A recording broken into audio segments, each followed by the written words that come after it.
हर व्यक्ति ये चाहता है कि उसके ऊपर उसकी माँ और अम्बे माता का आशीर्वाद हमेशा बना रहे। और ख़ास करके जब नवरात्रि आती है और उस समय उसे लगता है कि हमें हमारे घर में माता का आह्वान करना चाहिए और उनकी पूजा और अर्चना करनी चाहिए। पर जैसे आप सभी जानते ही हैं कि माता के कलश से लेके उनके जवारे और उनके रूप के अनुसार उनकी पूजा अर्चना करना, सिद्धि करना सभी के लिए संभव नहीं हो पाता है।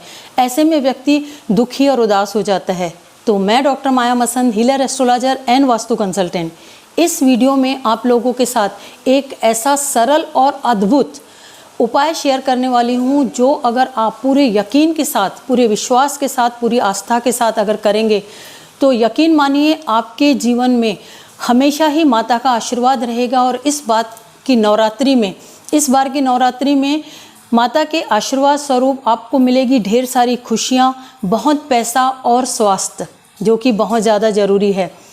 तो चलिए स्टार्ट करते हैं। इसे पूरा एंड तक इसलिए देखना है क्योंकि इसमें मैंने बहुत लंबी सिद्धि के बाद और बहुत सालों से इसके ऊपर जो मुझे फ़ायदा हुआ है, लोगों को फ़ायदा हुआ है, उसी के आधार पर मैंने ये पूरा बनाया है कि किस प्रकार से एक एक स्टेप करना चाहिए जिससे कि सचमुच में रिज़ल्ट मिले। तो आप ज़रूर इसे एंड तक देखें, इसलिए नहीं कि मुझे वास्ट टाइम चाहिए, बल्कि इसीलिए कि आपको उसका सही रिज़ल्ट, सही फ़ायदा चाहिए। तो चलिए स्टार्ट करते हैं। सबसे पहले आपको एक इस प्रकार से चौकी बना लेनी है। चौकी में आपकी इच्छा है कि आप कोई भी कलर रख सकते हैं, इसमें काला और सफ़ेद नहीं रखना है, बाकी आप कोई भी आसन बिछा सकते हैं। उसमें दुर्गा माता की आप तस्वीर रखिए, फ़ोटो रखिए, उनके ऊपर चुन्नी चढ़ाइए, एकदम जो भी आपको पसंद आए वैसे श्रृंगार करिए।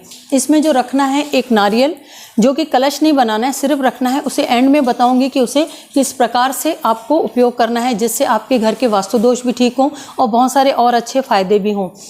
आपको 9 फल रखने हैं। अगर अलग अलग 9 फल नहीं हों तो एक ही प्रकार के फल आप रिपीट कर सकते हैं, पर नग 9 होने चाहिए। वो 9 नग यहाँ पे आप रखेंगे।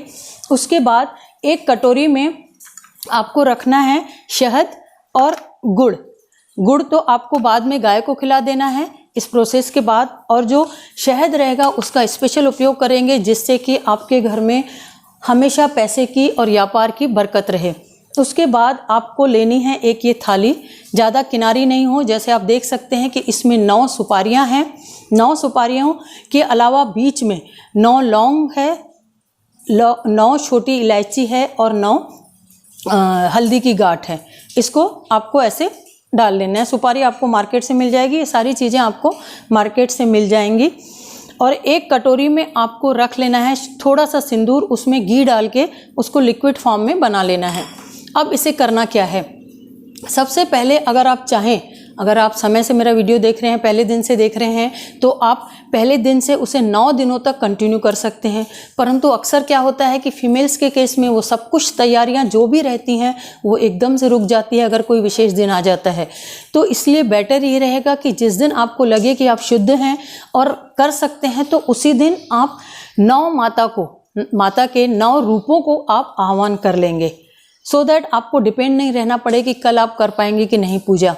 और अगर जो आप ये मेरा वीडियो 5वें, 6वें, 8वें दिन देख रहे हैं माता के ये नवरात्रि के, तो आप उस दिन भी पीछे पहले दिन से लेके 9 दिन की जो पूजा है वो एक साथ कर सकते हैं। तो मैं आज एक ही साथ सब रूपों की उनकी पूजा कैसे करनी है वो बता दे रही हूँ। और उसके बाद ये पूजा हो जाने के बाद इसे किस प्रकार से रखना है, कहाँ रखना है, जिससे कि इसका सचमुच में अगले साल तक आपको रिजल्ट मिले, वो सभी बताऊंगी। तो चलिए स्टार्ट करते हैं। सबसे पहले आपको जो सिंदूर हमने घी डाल के बनाया है उसको माता के पहले दिन पे, जैसा कि आप जानते ही हैं माता के 9 रूप होते हैं। कई लोग इसका नाम भी नहीं जानते हैं, और अगर मैं एक एक माता का नाम बताऊंगी और आह्वान करने के लिए बोलूँगी तो फिर व्यक्ति के मन में थोड़ा सा ये आ जाता है कि अगर गलती हो गई तो इसीलिए बेटर ये होगा कि मैं उन लोगों के लिए जो माता का नाम लेके आह्वान करना चाहते हैं डिस्क्रिप्शन बॉक्स में दे दूँगी कि उनके क्या नाम है 9 रूपों के और उनका भोग भी क्या है ना। तो उसके हिसाब से आप कर सकते हैं। नहीं तो आपको जो प्रार्थना करनी है, सबसे पहले सुपारी को टीका लगाना है, एक छोटी इलायची रखनी है, एक छोटी उठा के एक लौंग रखेंगे, उसके बाद एक हल्दी की गांठ रखेंगे और मन में ये प्रार्थना करेंगे कि हे अम्बे माता, दुर्गा माता, मैं आपको आपके अपने घर में आह्वान कर रही हूँ कि आप आएं और हमारे घर में हमारे साथ रहें। आपका आशीर्वाद और आपका प्यार हमेशा हमारे ऊपर बना रहे, इस विचार से। और मैं आपकी पूजा अर्चना मेरी यथाशक्ति जैसा भी मुझे समझता है मैं उस हिसाब से करूँगा, और मुझे पूरा विश्वास है, करूँगा या करूँगी, और मुझे पूरा विश्वास है कि आप हमेशा हमारे साथ हैं और हमें आशीर्वाद देंगे। देवी माता, दुर्गा माता, अम्बे माता, जो आप जैसे भी बुलाना चाहें, जैसे अपनी माँ को आप बुलाते हैं, अगर कोई दूसरे नाम से बुलाता है या दूसरे प्रकार से बुलाता है तो आप अपनी माँ को बुलाने का तरीका चेंज नहीं करते हैं, बदलते नहीं हैं। उसी प्रकार से आपको ये करना है कि अम्बे माँ, दुर्गा माँ जो है वो आपकी खुद की माँ है। आप जैसे उन्हें बुलाते हैं, हमेशा बोलते हैं, वैसे करेंगे। उसके बाद दूसरे दिन, जैसे मैंने बोला कि अगर आप चाहें तो सभी रूपों को, जैसे पहला जो रूप रहता है, पहले दिन का जो उनका स्वरूप है वो है शैलपुत्री, तो आपने वैसे भी कर सकते हैं नाम लेके, नहीं तो फिर अम्बे माँ, दुर्गा माँ करके बोल सकते हैं। अब दूसरे दिन के रूप को आप बोलेंगे कि दुर्गा माँ, अम्बे माँ, मैं आपका आह्वान कर रही हूँ या कर रहा हूँ, मैं आपको अपने घर में बुला रहा हूँ, आप मेरे घर में आइए और हमारे पूरे परिवार को आशीर्वाद दीजिए और हमारे साथ रहिए। ऐसे करके आप 9 सुपारियां हैं, पूरी 9 सुपारी के सामने आप एक एक करके टीका लगाएंगे, तिलक लगाएंगे, और उसके बाद छोटी इलायची और लौंग और हल्दी की गांठ रखेंगे। इस प्रकार से आप पूरे 9 जो माता के स्वरूप हैं, सभी स्वरूप को आह्वान करेंगे। उसके बाद ये आपके ऊपर है, आपकी परिस्थिति के ऊपर है, किस दिन आप ये वीडियो देख रहे हैं और किस प्रकार से आपको 9 दिन को अलग अलग कर सकते हैं, तो एक एक दिन करिए। नहीं तो फिर ऐसा बोलते हुए मैं दूसरे दिन के स्वरूप को आह्वान कर रहा हूँ, तीसरे दिन अम्बे माता, मैं आपके तीसरे दिन के स्वरूप को अपने घर में आह्वान करके बुला रहा हूँ और हमारे घर में आइए और हमें आशीर्वाद दीजिए। ऐसे पूरे 9 स्वरूप हो जाने के बाद आप उसे पहले दिन ही 9 को आह्वान कर सकते हैं। चौथे दिन अगर आप शुरू करते हैं तो भी बाकी के पहले 4 और बाकी के 5 दिन को कर सकते हैं। इस प्रकार से आपने इसको आह्वान कर लिया, पूरी सुपारियों के ऊपर आपने माता को बुला लिया। ये जो प्रकार है, इसमें अगर आपको कोई भी कन्फ्यूजन हो तो आप मुझे कमेंट्स बॉक्स के थ्रू पूछ सकते हैं। उसमें एक नंबर दिया रहता है, अगर आप चाहें तो उस पर भी कॉल करके, बहुत ज़रूरी हो तो उस पर भी कॉल करके आप पूछ सकते हैं। ये पूरी अर्चना पूजा हो जाने के बाद, उनको जैसे आपको आह्वान करना है वैसा कर लेने के बाद, जब नवरात्रि का समापन हो जाएगा, नवमी के दिन आप अपनी श्रद्धा और विश्वास के साथ जैसा भी करते हैं वो कर लेंगे। उसके बाद 10वें दिन आपको इसको उठाना है। जहाँ कहीं भी रखेंगे ये वहीं रहेगा। अगर आप चाहें तो अलग से चौकी बना के रखें, मंदिर के ऊपर कुछ स्पेस हो तो वहाँ पे रख दें, या जहाँ कहीं भी रखें। सिर्फ आपको ये ध्यान देना है कि जब आपने उनको आह्वान कर लिया, फिर उस प्लेट को वहाँ से नहीं उठाना है।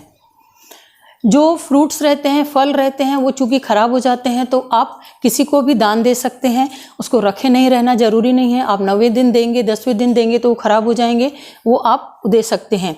माता का जो भोग रहता है वो मालपुआ रहता है, रबड़ी रहता है, उनके अलग अलग स्वरूपों के अनुसार, केला रहता है, ऐसे करके उनके अलग अलग रहते हैं। आखिरी दिन आप इसका सूजी का हलवा बना सकते हैं, कुछ खीर बना सकते हैं।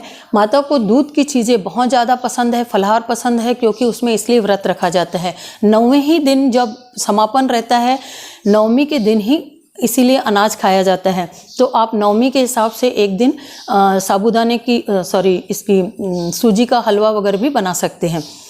तो वो आप चाहें तो किसी भी दिन, जैसे आप कर रहे हैं उसी दिन कुछ एक आध कोई भी प्रसाद बना लिया और उसे अपने परिवार के साथ खाया, या किसी को दिया, किसी को, और बाहर जाके भी आप खिला सकते हैं। तो इस प्रकार से 9 दिन का प्रोसेस आपको एक दिन या जितने दिन भी कर सकते हैं करिए। उसके बाद ये जो मैंने बताया कि गुड़ और ये रखे हैं, गुड़ को आपको 9वें दिन या 10वें दिन गाय को खिला देना है।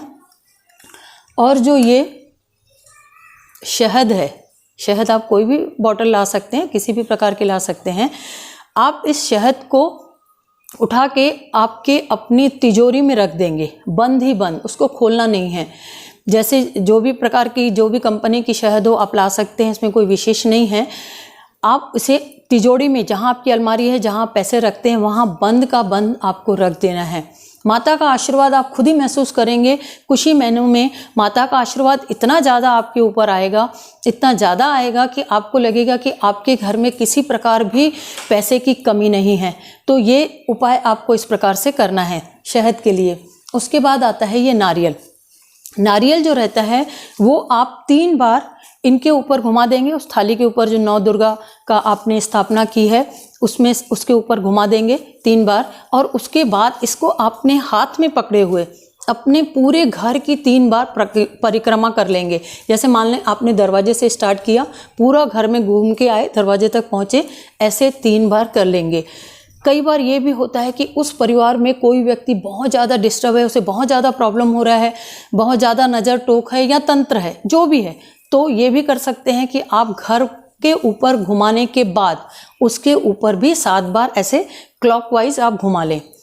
ऐसा करने के बाद आपकी आवश्यकता के अनुसार, और फिर इसे किसी नदी में, तालाब में बहा देना है। किसी गंदे नाले में गलती से भी नहीं डालेंगे, जहाँ पानी प्रवाहित हो सकता है वहाँ रख दें। अगर बिल्कुल भी आपको नहीं मिल रही है, आसपास नदी कुछ भी नहीं है, तो फिर आप किसी भी मंदिर में जाके किसी भी पेड़ के नीचे रख के आ सकते हैं।